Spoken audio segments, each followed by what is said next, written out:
Hi, welcome to this month's Learning with Loden. We're excited about the program that we have this month.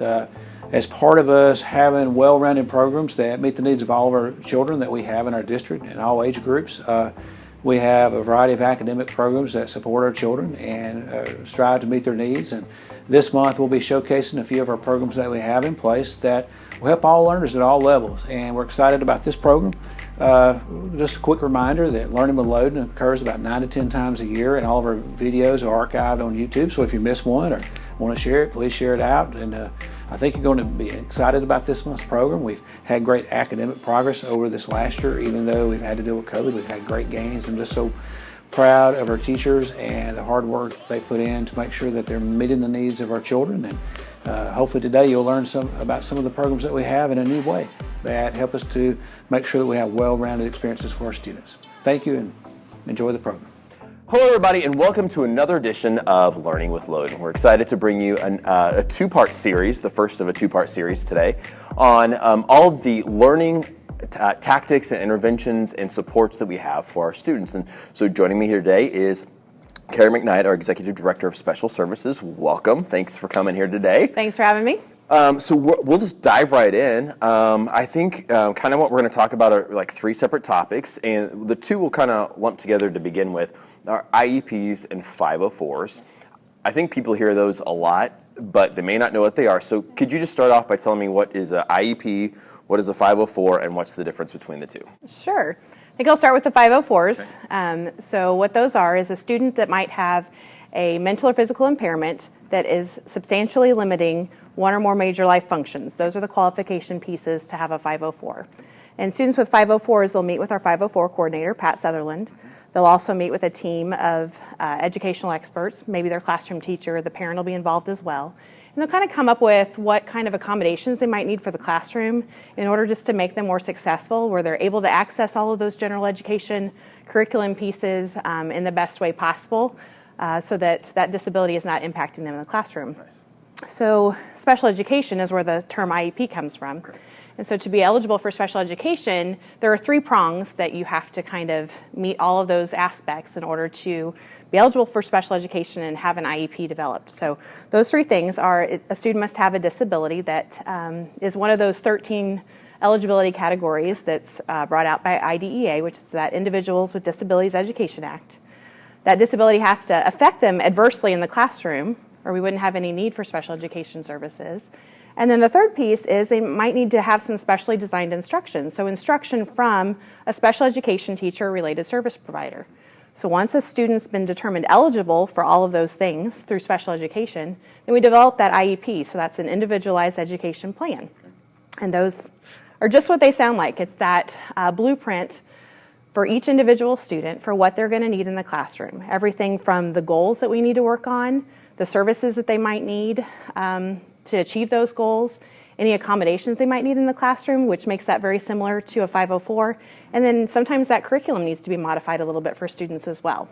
So those are kind of the pieces that go into that. That's great. And so I guess the purpose of those, and since we're talking about student support, is to give them the tools that they need in the classroom to be successful. Would that be the basic way to say it? Absolutely. So the intent is to make sure every student can access that free and appropriate public education.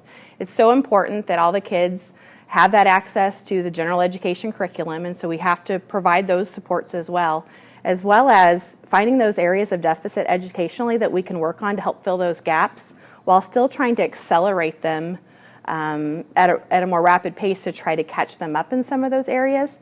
That's what's been so great about having professional learning communities, that we've identified those essential standards for each grade level or each course. And when we say all means all, we still want to make sure that all of our students have access to those pieces in that most least restrictive environment. You've heard that term probably as well. And so that might be in a co-taught setting or in a academic resource support.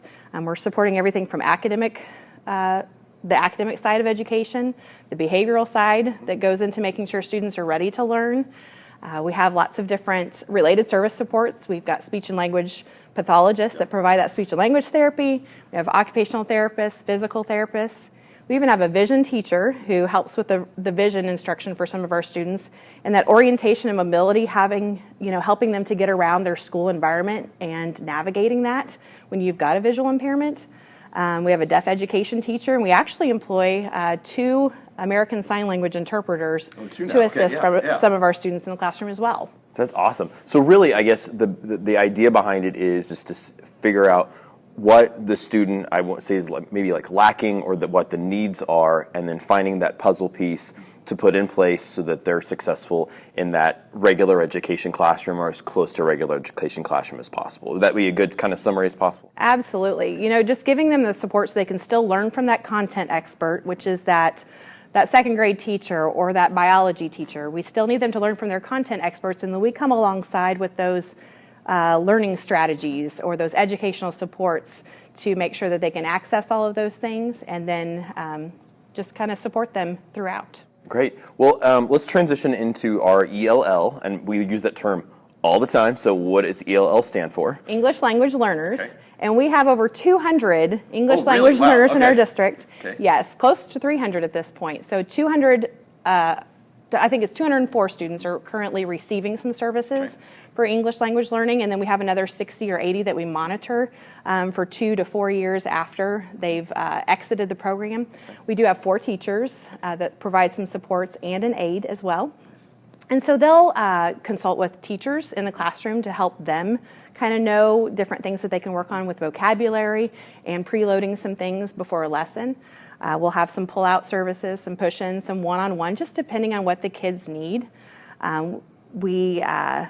We have over 20 languages spoken. 20. Okay, I was going to say. I didn't know if you knew that. No, I didn't know. I know. It kind of spans the spectrum. A lot of times people don't realize how many. They just think Spanish. But what's Spanish? Like, what are the top ones usually? I think Spanish, definitely. We have a lot of students with Vietnamese as well, and then just a lot of different languages. But those are probably some of the ones that we... And it tends to fluctuate. That's what, so I know for a period of time, like Russian was our number one, second language in the district. And so we kind of, depending on what's going on in the area, and just there's a whole lot of different circumstances that impact the students that come our way. Yes, Russian is definitely one of the top ones as well. And there's even languages I don't think I even knew existed that are spoken. And I think one thing that will be interesting for people to know is that you don't have to speak another language to be an ELL teacher. Really? No, you're working on different things with students such as speaking, listening, reading, and writing. Okay. And so you're just needing to give them some of those tools in order to access that English language. So you don't have to be fluent in another language to help teach some of those skills for students.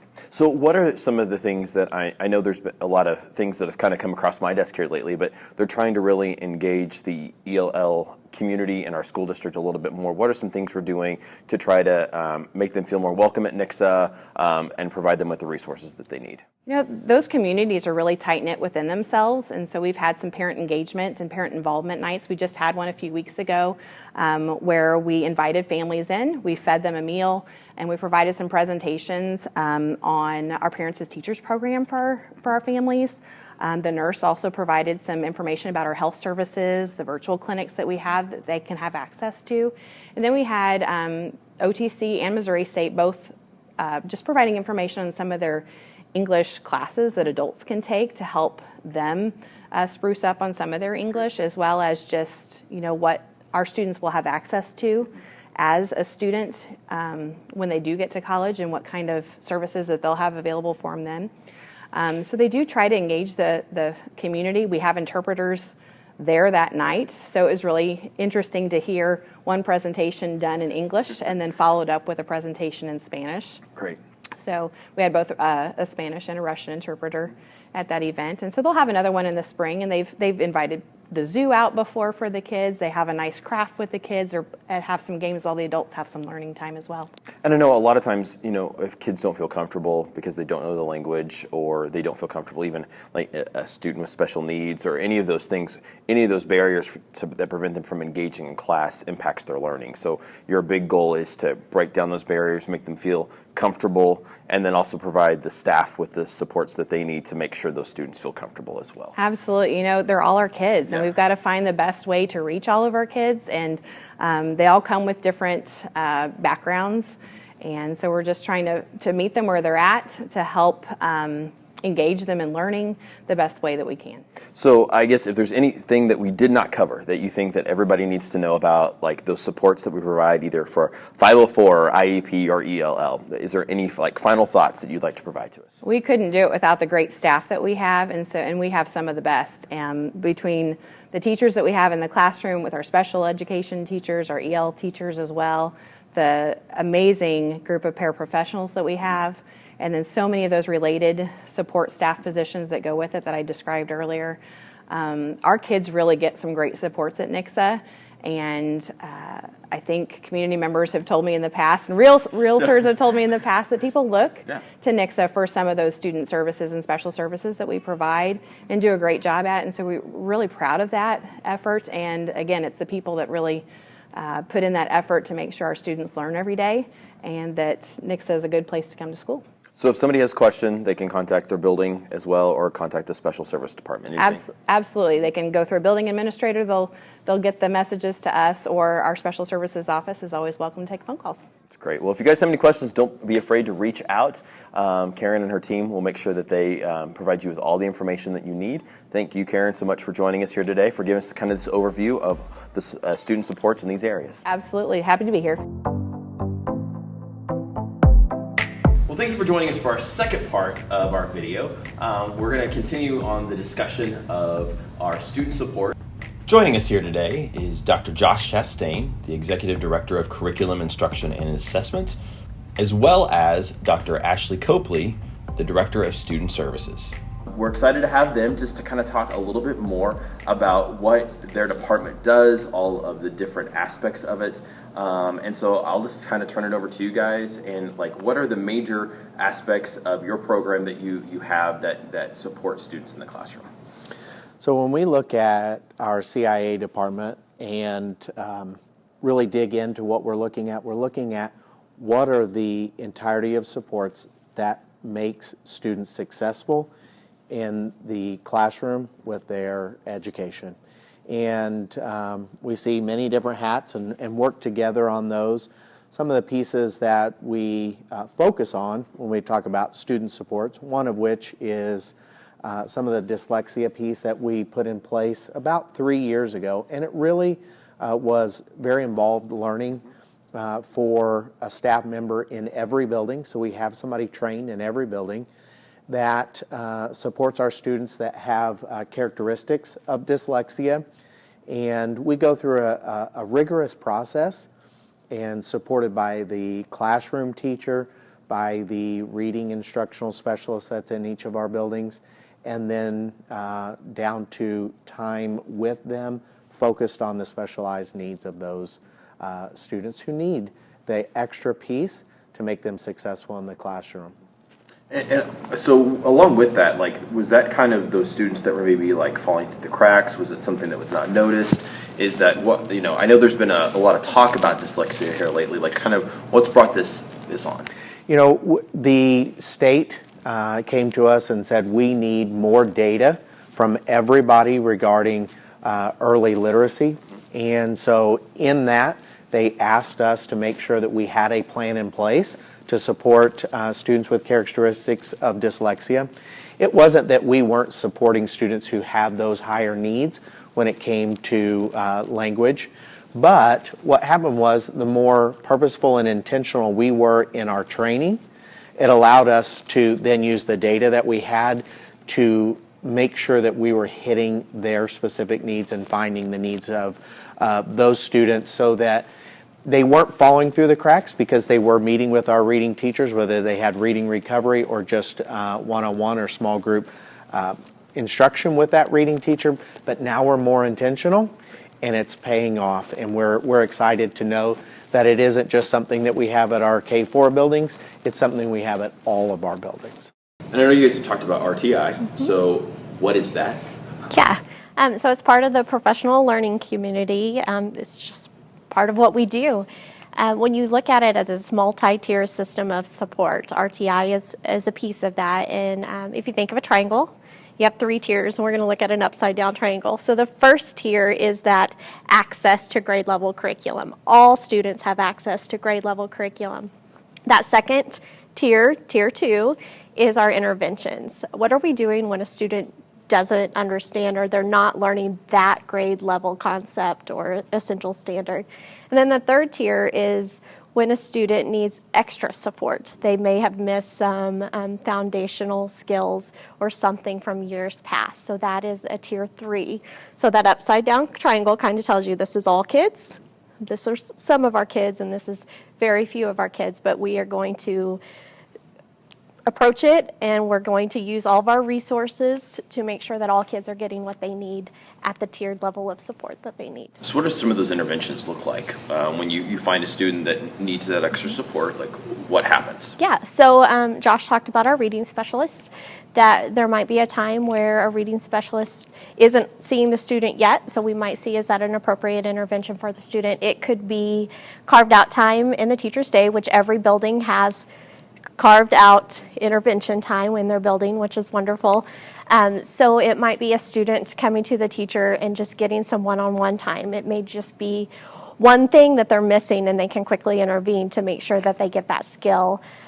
At the tier 3 level, we're going to use our specialists and our experts to help support that student.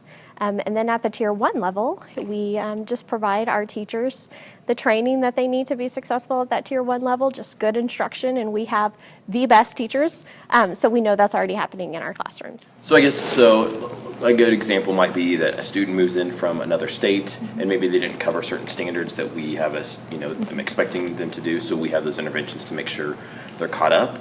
And then also a student may just have some life events that that have happened that causes them to miss something. So it's all different, I guess, life events that could cause a student to be needing that extra support. And our goal is to kind of plug them in. That I use the term with Karen, like a puzzle piece. Find out what puzzle piece is needed for them to be successful, plug them in, and then move them on so they're a part of that regular education as much as possible.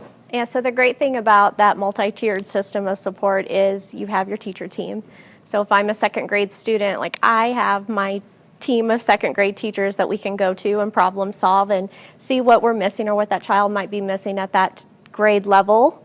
And then we can work together to help support that kid. But if there's more, if it's foundational, we have a student success team. So that is a building level team that has all those experts and those specialists at the table, and they problem solve and they leave with a plan to give that child what they need. And even though we're talking about curriculum instruction and assessment, we're really talking about behaviors too, because behaviors fall into that realm of learning. And if you have a behavior that's taking place that's keeping you from learning, we want to support that as well. And so RTI, response to intervention, really gives us a way to say, okay, what are the pieces that are in place here that we can provide support for those students? And that's a really good point. Like, I think that a lot of times people forget that we take the learning, but we also take the behavioral things. So what are some of those behavioral supports that we've put into place to help our students? So something that you're looking at when you're taking a child to a student success team is this a will that's happening? Is the child just unable to do this because they've got some behaviors getting in the way? Or is this a skill deficit? Are they just missing a foundational skill? So that team of experts is going to work through that. As far as supports that we have on the social emotional level is we have our counselors who can help support students. We have 2 social workers that we've added to our district that can help support students. We have our special education teachers who have a skill set when it comes to just learning strategies all around. You also have a school psychologist who can come in and help with some behavioral supports if needed as well. So what about the students who have, they've already mastered what's going on in the classroom and they need those extensions beyond maybe that normal curriculum that's in the classroom? Like, what do we have in place for those students? So we have a gifted program at Nixa Public Schools, and it's called Alert. And for our grades 1 through 6, they have a day a week that they go over to Inman, and they are provided communication, problem solving, extensions that support the learning in the classroom, but also take them farther in their learning and really trying to challenge them as they continue to grow. And for our 7th grade, they have a class each day through social studies. 8th grade, they have an option to choose that as an elective class and support. And then in our high school, it's a part of their STAR. So when they go to STAR, they have that STAR class with a support from a gifted teacher.